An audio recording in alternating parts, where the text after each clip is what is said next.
Tupate neno moja au phrase ya Kiarabu moja inayosema limadha nahnu huna.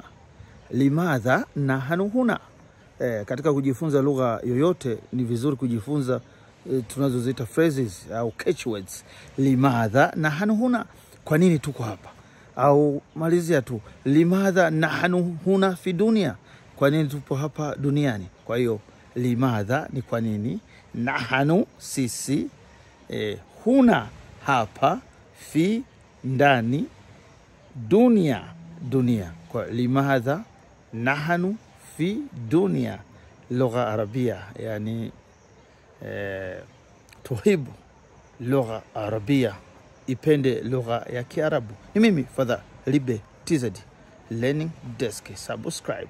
Limadha nahnu fi dunia. Limadha nahnu fi dunia, kwa nini tuko hapa duniani? Majibu utajibu, tutajua.